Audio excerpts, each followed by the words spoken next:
నమస్తే, welcome to స్వతంత్ర news. Headlines చూద్దాం. వాడివేడిగా తెలంగాణ అసెంబ్లీ సమావేశాలు. జన కుల గణన బిల్లులకు ఆమోదం. ఇవాళ గాంధీ భవన్ లో టీ కాంగ్రెస్ ఎన్నికల కమిటీ భేటీ. లోక్సభ అభ్యర్థుల ఎంపిక, ఎన్నికల వ్యూహంపై చర్చ.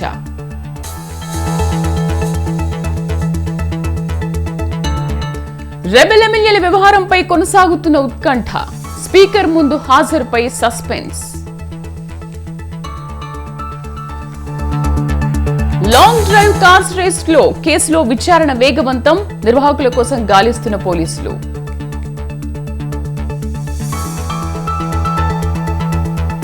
పుట్టారాము హత్య కేసులో 5గురు అరెస్ట్. రౌడీ షీటర్ సహా 5గురిని ప్రశ్నిస్తున్న పోలీసులు.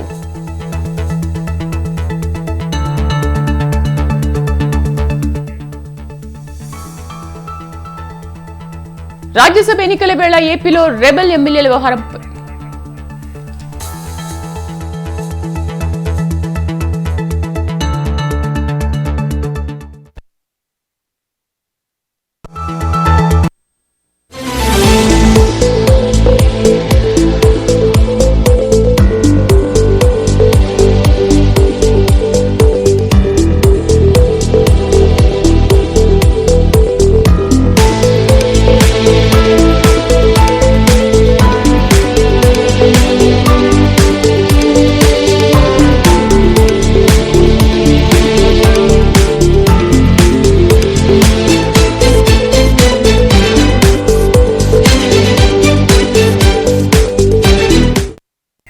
రాజ్యసభ ఎన్నికల వేళ ఏపీలో రెబెల్ ఎమ్మెల్యేల వ్యవహారంపై ఉత్కంఠ కొనసాగుతోంది. వైసీపీ రెబెల్ ఎమ్మెల్యేలతో పాటు టీడీపీ రెబెల్ ఎమ్మెల్యేలపై స్పీకర్ తమ్మినేని సీతారాం ఎలాంటి చర్యలు తీసుకుంటారు అనేది ఇప్పుడు ఆసక్తికరంగా మారింది. అయితే ఇవాళ విచారణకు హాజరు కావాల్సిందిగా మరోసారి రెబెల్ ఎమ్మెల్యేలకు స్పీకర్ నోటీసులు జారీ చేశారు. ఉదయం విచారణకు రావాలని వైసీపీ రెబెల్ ఎమ్మెల్యేలకు నోటీసులు పంపారు స్పీకర్. మధ్యాహ్నం విచారణకు రావాలని టీడీపీ రెబెల్ ఎమ్మెల్యేలు వల్లభనేని వంశీ మోహన్, కరణం బలరాం, వాసుపల్లి గణేష్, మద్దాలి గిరికి నోటీసులు ఇచ్చారు. పూర్తి సమాచారం కరెస్పాండెంట్ రమేష్ అందిస్తారు. రమేష్, రెబెల్ ఎమ్మెల్యేలపై స్పీకర్ ఎటువంటి నిర్ణయం తీసుకున్నారు? ఇంతకీ రెబెల్ ఎమ్మెల్యేలు హాజరుపై ఎటువంటి ఉత్కంఠ నెలకొంది? హాజరవుతున్నారా లేదా? శ్రీదేవి, తెలుగుదేశం పార్టీ అదేవిధంగా వైసీపీకి సంబంధించిన రెబెల్ ఎమ్మెల్యేల అనర్హత పిటిషన్ పైన విచారణ కొనసాగుతూ ఉంది. స్పీకర్ తమ్మినేని సీతారాం గతంలోనే రెబెల్ ఎమ్మెల్యేలను 2 సార్లు విచారణకు రావాలని ఆదేశించడం జరిగింది. ఒకసారి వైఎస్ఆర్ కాంగ్రెస్ పార్టీకి సంబంధించిన రెబెల్ ఎమ్మెల్యేలు హాజరయ్యారు. రెండోసారి కేవలం ఆనం రామనారాయణ రెడ్డి మాత్రమే స్పీకర్ విచారణకు హాజరైన పరిస్థితుంది. మరోవైపు తెలుగుదేశం పార్టీకి సంబంధించిన రెబెల్ ఎమ్మెల్యేలు కేవలం వాసుపల్లి గణేష్ మాత్రమే ఒకసారి స్పీకర్ ముందు హాజరయ్యారు. మిగిలిన 3 ఎమ్మెల్యేలు హాజరు కాలేదు. అయితే తెలుగుదేశం పార్టీ రెబెల్ ఎమ్మెల్యేలు మాత్రం స్పీకర్ ఏ నిర్ణయం తీసుకున్నా దానికి కట్టుబడి ఉంటామనే అభిప్రాయాన్ని స్పష్టంగా చెప్తున్నారు. ఒకవేళ స్పీకర్ రూల్స్ ప్రకారం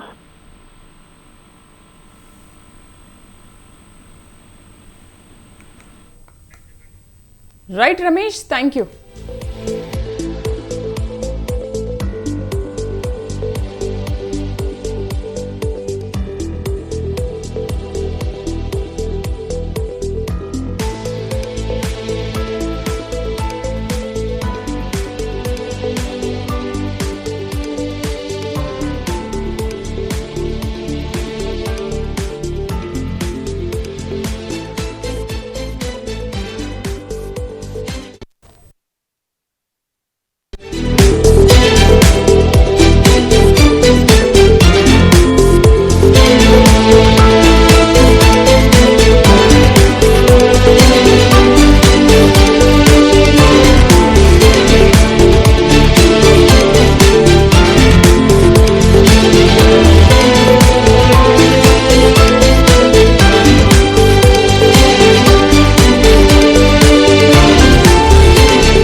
ఉమ్మడి రాజధాని అంశంపై ఏపీసీసీ అధ్యక్షురాలు వైఎస్ షర్మిల తీవ్ర విమర్శలు చేశారు.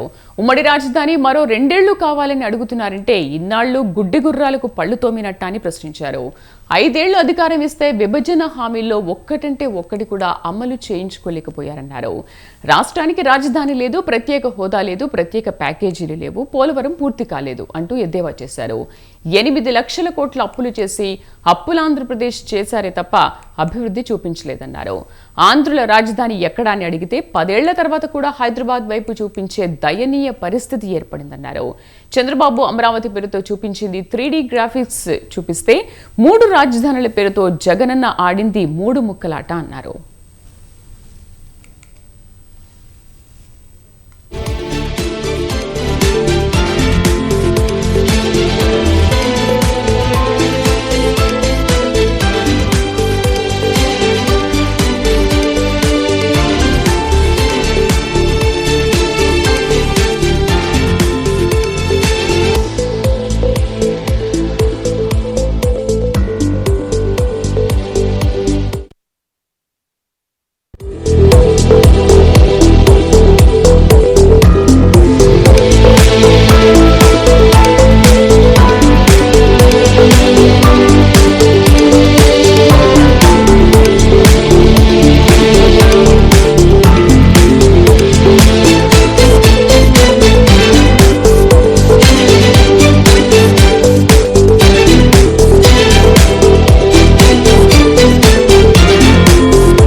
ఎలక్టోరల్ బాండ్ల స్కీమ్ పై సుప్రీంకోర్టు సంచలన తీర్పు ఇచ్చింది.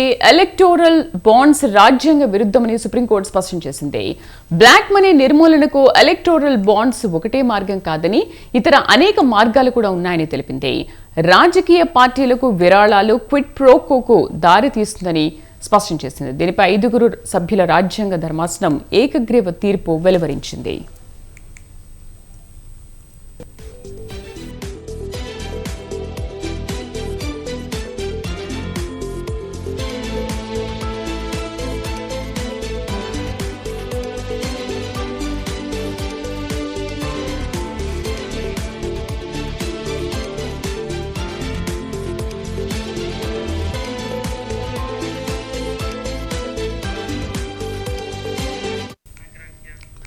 ఎలక్టోరల్ బాండ్ల స్కీమ్ పై సుప్రీంకోర్టు సంచలన తీర్పు ఇచ్చింది. ఎలక్టోరల్ బాండ్స్ రాజ్యాంగ విరుద్ధమని సుప్రీంకోర్టు స్పష్టం చేసింది. బ్లాక్ మనీ నిర్మూలనకు ఎలక్టోరల్ బాండ్స్ ఒకటే మార్గం కాదని ఇతర అనేక మార్గాలు కూడా ఉన్నాయని తెలిపింది. రాజకీయ పార్టీలకు విరాళాలు క్విడ్ ప్రోకోకు దారి తీస్తుందని స్పష్టం చేసింది. దీనిపై 5 సభ్యుల రాజ్యాంగ ధర్మాసనం ఏకగ్రీవ తీర్పు వెలువరించింది.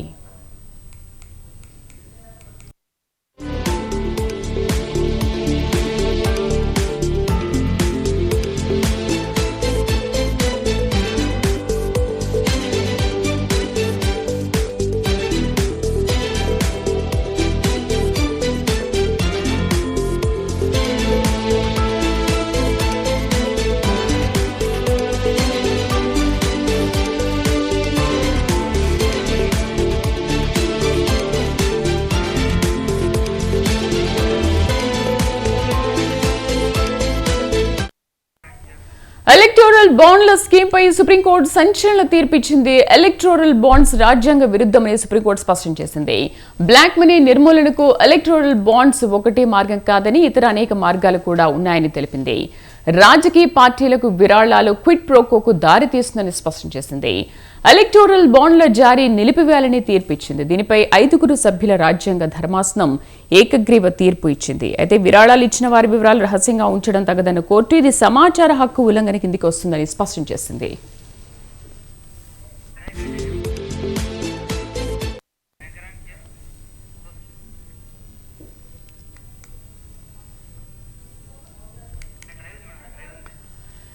రైట్, ఎలక్టోరల్ బాండ్ల స్కీమ్ పై సుప్రీంకోర్టు సంచలన తీర్పు ఇచ్చింది. ఎలక్టోరల్ బాండ్స్ రాజ్యాంగ విరుద్ధమని సుప్రీంకోర్టు స్పష్టం చేసింది. బ్లాక్ మనీ నిర్మూలనకు ఎలక్టోరల్ బాండ్స్ ఒకటే మార్గం కాదని ఇతర అనేక మార్గాలు కూడా ఉన్నాయని తెలిపింది. రాజకీయ పార్టీలకు విరాళాలు క్విడ్ ప్రోకోకు దారి తీస్తుందని స్పష్టం చేసింది. ఎలక్టోరల్ బాండ్ల జారీ నిలిపివేయాలని తీర్పిచ్చింది. దీనిపై 5 సభ్యుల రాజ్యాంగ ధర్మాసనం ఏకగ్రీవ తీర్పు వెలువరించింది. భారత్లో ప్రాంతీయ రాజకీయ పార్టీలు తమ ఆదాయంలో సగానికి పైగా ఎలక్టోరల్ బాండ్ల ద్వారా ఇచ్చే విరాళాల ద్వారా సేకరించినట్లు గతంలో పలు సంస్థలు రిపోర్ట్ ఇచ్చాయి. రాజకీయ పార్టీలు స్వచ్ఛంద నిధులను ఎలక్టోరల్ బాండ్ల ద్వారా సమకూర్చుకుంటూ ఉంటాయి. తెలుగు రాష్ట్రాలకు చెందిన పార్టీలు కూడా ఎలక్టోరల్ బాండ్ల ద్వారా నిధులు సమకూర్చుకోవడంలో ముందంజలో ఉన్నాయి.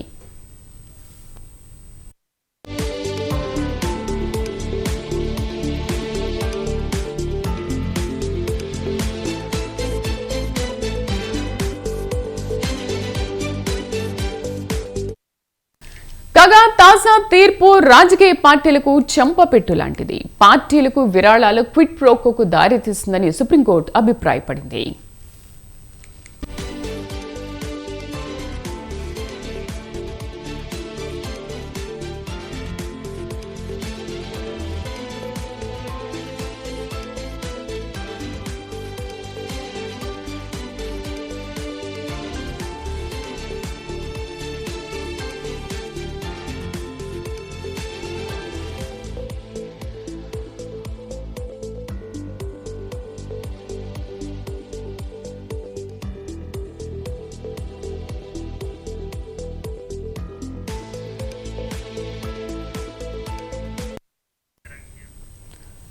ఎలక్టోరల్ బాండ్స్ పై సుప్రీంకోర్టు సంచలన తీర్పు ఇచ్చింది. 5 సభ్యుల ధర్మాసనం ఏకగ్రీవ తీర్పు వెలువరించింది. ఎలక్టోరల్ బాండ్స్ సమాచార హక్కును హరిస్తాయని, ఇది రాజ్యాంగ విరుద్ధమని వ్యాఖ్యానించింది. నల్లధనాన్ని అరికట్టేందుకు సమాచార హక్కును ఉల్లంఘించడం సమంజసం కాదని ధర్మాసనం అభిప్రాయం వ్యక్తం చేసింది.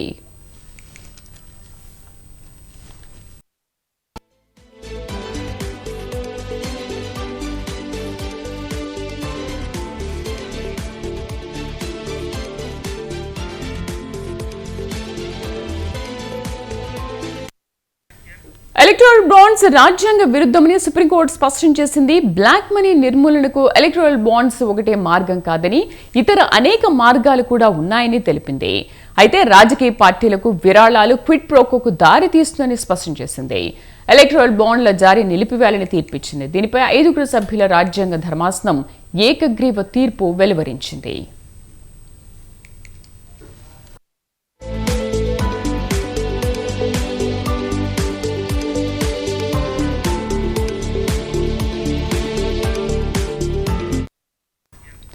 భారత్లో ప్రాంతీయ రాజకీయ పార్టీలు తమ ఆదాయంలో సగానికి పైగా ఎలక్టోరల్ బాండ్స్ ద్వారా ఇచ్చే విరాళాల ద్వారా సేకరించినట్లు గతంలో పలు సంస్థలు రిపోర్ట్ ఇచ్చాయి. రాజకీయ పార్టీలు స్వచ్ఛంద నిధులను ఎలక్టోరల్ బాండ్ల ద్వారా సమకూర్చుకుంటూ ఉంటాయి. తెలుగు రాష్ట్రాలకు చెందిన పార్టీలు కూడా ఎలక్టోరల్ బాండ్ల ద్వారా నిధులు సమకూర్చుకోవడంలో ముందంజలో ఉన్నాయి.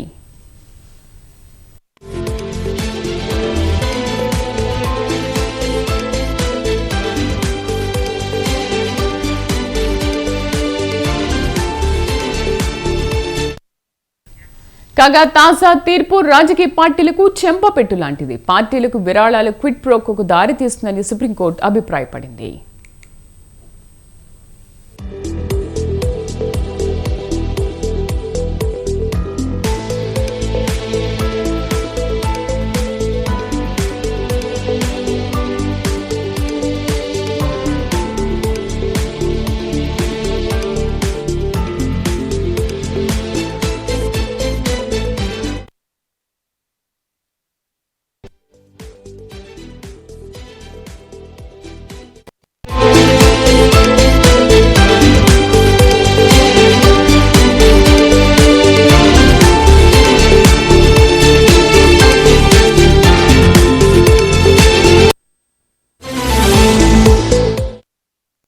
తెలంగాణ అసెంబ్లీ బడ్జెట్ సమావేశాలు కొనసాగుతున్నాయి. సమావేశాల్లో deputy CM Bhatti Vikramarka CAG నివేదికను ప్రవేశపెట్టారు. కాళేశ్వరం వ్యయం భారీగా పెరిగినప్పటికీ అదనపు ప్రయోజనం చేకూరలేదని కాగ్ పేర్కొంది. రీఇంజనీరింగ్ మార్పుల వల్ల అప్పటికే చేసిన కొన్ని పనులు నిరర్ధకమయ్యాయని పేర్కొంది. విద్యుత్ వినియోగానికి ఏటా 3,550 కోట్ల అదనపు వ్యయం పెరిగిందని కాగ్ పేర్కొంది. పూర్తి సమాచారం మా బ్యూరో చీఫ్ నరేష్ అందిస్తారు. నరేష్, సభలో కాగ్ నివేదికను ప్రవేశపెట్టారు. కాంగ్రెస్ ప్రభుత్వం ఏర్పడినప్పటి నుంచి కూడా ఈ కాగ్ నివేదికను సభలో చర్చిస్తాము అని చెప్పి కాంగ్రెస్ ప్రభుత్వం చెప్తూ వస్తుంది. ఎందుకంటే గతంలో కాళేశ్వరం ప్రాజెక్టు సంబంధించి కాగ్ నివేదికను సభలో గత ప్రభుత్వము నివేదించలేదు. ఈ నేపథ్యంలో కాగ్ మీద ఎన్నో అనుమానాలు ముసురుకున్నాయి. తాజాగా మేడిగడ్డ ప్రాంతంలో 2 పిల్లర్లు కుంగిన తర్వాత కాగ్ నివేదికను ప్రజల ముందు ఉంచాలి అన్న ఒక డిమాండ్ బలంగా వినిపిస్తున్న నేపథ్యంలో కాంగ్రెస్ ప్రభుత్వం కాగ్ నివేదికను ఈ రోజు అసెంబ్లీలో ప్రవేశపెట్టింది. ఆర్థిక శాఖ మంత్రి మల్లుభట్టి విక్రమార్క కాళేశ్వరంపై కాగ్ పూర్తి నివేదికను సభలో ప్రవేశపెట్టారు. ఇందులో గత ప్రభుత్వం చేసిన కొన్ని పొరపాట్లను కాగ్ ఎత్తి చూపింది. అంటే పూర్తి స్థాయిగా అధ్యయనం కాకుండా ఇది ఒక శాంపుల్ స్టడీగా మనం భావించవచ్చు. ఎందుకంటే గత ప్రభుత్వము కాళేశ్వరం విషయంలో పూర్తి సమాచారం ఇవ్వకుండా కాగుకు సహాయ నిరాకరణ చేసింది. క్షేత్రస్థాయిలో కాగ్ అధికారులు పర్యటించి కాళేశ్వరం పరిస్థితుల సందర్భంలో వాళ్ళు కోరిన సమాచారాన్ని గత ప్రభుత్వంలో పనిచేసిన ఇరిగేషన్ శాఖ అధికారులు కానీ లేకపోతే ప్రభుత్వ ఉన్నతాధికారులు కానీ అడిగిన సమాచారాన్ని కోరిన సమాచారాన్ని ఇవ్వలేదు. ఇటువంటి పరిస్థితుల్లో ఈ ప్రభుత్వము కొత్త ప్రభుత్వం ఏర్పడిన తర్వాత తనకు అందుబాటులో ఉన్న సమాచారంతో కాగ్ నివేదికను సిద్ధం చేసింది. ఆ నివేదికను ఈ రోజు సభలో ప్రభుత్వం ప్రవేశపెట్టింది. ఈ నివేదికను పరిశీలించినట్లయితే గత ప్రభుత్వం చేసిన తప్పిదాలు లోపాలు మనకు స్పష్టమవుతాయి. మొదటిది, కాళేశ్వరం ప్రాజెక్టు నిర్మించాలి అని గత ప్రభుత్వం ప్లాన్ చేసినప్పుడు నిర్మాణ అంచనా వ్యయాలు 64,000 కోట్లతో ఈ ప్రాజెక్టు పూర్తిగా మనం పూర్తి చేయొచ్చు. ఈ ప్రాజెక్టు పూర్తయితే 14 లక్షల ఎకరాలకు కొత్త ఆయకట్టు వస్తుంది అని చెప్పి గత ప్రభుత్వం ప్రతిపాదించింది. కానీ పనులు ప్రారంభం కాకముందే వ్యయ అంచనాలను భారీగా పెంచారు. 64 కోట్లతో ప్లాన్ చేసిన కాళేశ్వరం ప్రాజెక్టు 1 లక్ష కోట్లకు పెంచారు.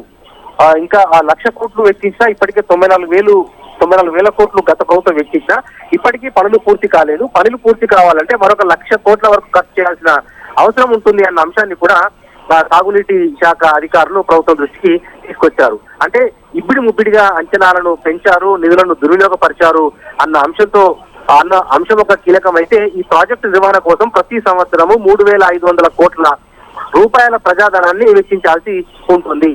అయితే ఇంత డబ్బును మరి ఎక్కడి నుంచి తీసుకొచ్చి ఖర్చు పెడతారు అన్నది రెండో పాయింట్. ఇక మూడో పాయింట్ ఏంటంటే 14 లక్షల ఎకరాలకు ఆయకట్టు అంటే కొత్త ఆయకట్టు కోసము ఈ ప్రాజెక్టు నిర్మించాము. అంటే ఈ ప్రాజెక్టు నిర్మించిన తర్వాత పనులు పూర్తయిన తర్వాత కొత్తగా 14 లక్షల ఎకరాలను సాగులోకి తీసుకొస్తాము అని చెప్పి గత ప్రభుత్వం ప్రతిపాదించింది. కానీ ఈ ప్రాజెక్టు పూర్తయినా కూడా కొత్త ఆయకట్టు రాలేదు.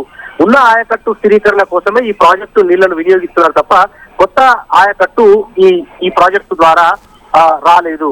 అంటే ఈ ప్రాజెక్టు డిజైన్ లోనే లోపం ఉంది. దాని తర్వాత కాళేశ్వరం ప్రాజెక్టు మేడిగడ్డ వద్ద 2 పిల్లర్లు కుంగిపోయిన దరిమిలా అక్కడ వాటర్ స్టోరేజ్ కు కూడా ఈ ప్రాజెక్టు పనికి రాకుండా పోయింది.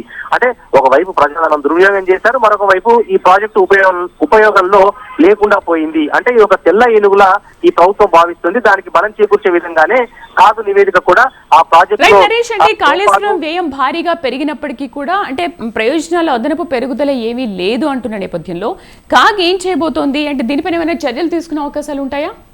అంటే సహజంగా కాగ్ అనేది ఒక రాజ్యాంగబద్ధ సంస్థ. కాగ్ చర్యలు తీసుకునే అధికారము కాగుకు ఉండదు. కేవలం కాగ్ నివేదికను అటు పార్లమెంట్ లో కానీ ఇటు అసెంబ్లీలో కానీ ప్రభుత్వం ప్రవేశపెట్టాల్సి ఉంటుంది. కాబట్టి ఈ నేపథ్యంలో కాగ్ తన బాధ్యతగా రిపోర్టును నివేదికను ప్రభుత్వానికి అందజేసింది. ప్రభుత్వం సభలో ప్రవేశపెట్టింది. సభలో ఈ కాగ్ మీద చర్చ జరిగితే అసలు వాస్తవాలు ఏంటి అనేది ప్రజల ముందుకు వెళ్తాయి. అంతిమంగా ప్రజలే న్యాయ నిర్ణేతలు కాబట్టి ప్రజలే తేల్చుకుంటారు. ఎందుకంటే గత ప్రభుత్వం కాళేశ్వరం ప్రొజెక్ట్ చేసుకునేందుకు ప్రయత్నిస్తుంది. ఈ ప్రభుత్వం కాళేశ్వరంలోని లోపాలను ఎత్తి చూపించే ప్రయత్నం చేస్తా ఉంది. అంతిమంగా కాగ్ అంటే ఏ ప్రభుత్వానికి లొంగకుండా స్వేచ్ఛగా పనిచేసే సంస్థ కాబట్టి ఆ రాజ్యాంగబద్ధ సంస్థ ఇచ్చిన నివేదిక ప్రామాణికంగా ప్రజలు భావిస్తారు. ఆ కాగ్ నివేదిక మీద అసెంబ్లీ వేదికగా చర్చ జరిగితే ప్రజలకు వాస్తవాలు తెలుస్తాయి. ప్రజలే ఎవరు దోషులు ఎవరు నిర్దోషులు అన్న అంశము ప్రజలే తెలుసుకుంటారు. కాబట్టి ఏది ఏమైనప్పటికీ కాగ్ నివేదిక మీద అసెంబ్లీలో చర్చ జరిగితే కనుక వాస్తవాలు ప్రజల ముందుకు వస్తాయి. కాబట్టి ఆ నేపథ్యంలోనే గత ప్రభుత్వం భిన్నంగా ఈ ప్రభుత్వం కాగ్ నివేదికను సభలో ప్రవేశపెట్టిందని మనం భావించాల్సి ఉంటుంది. Sridevi. Right Naresh, thank you.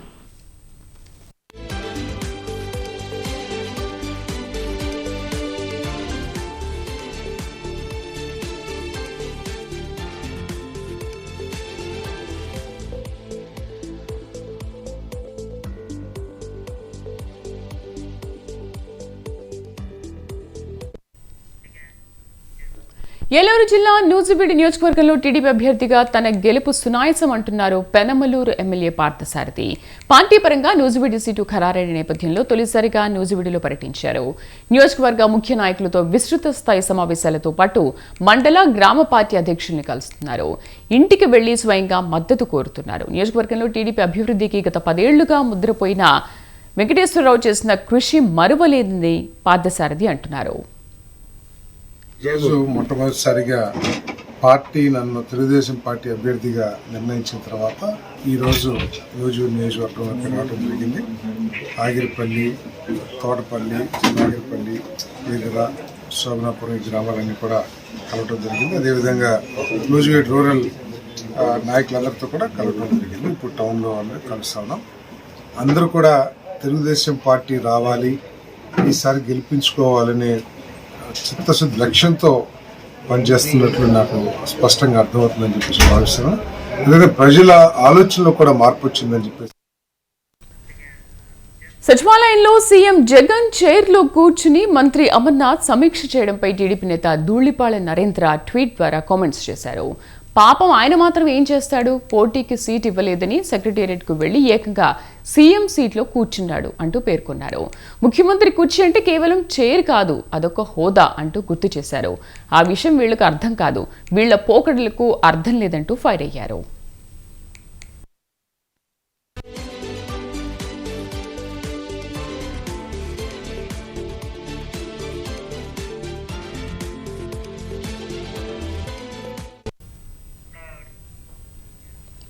That's all for now. Stay with us.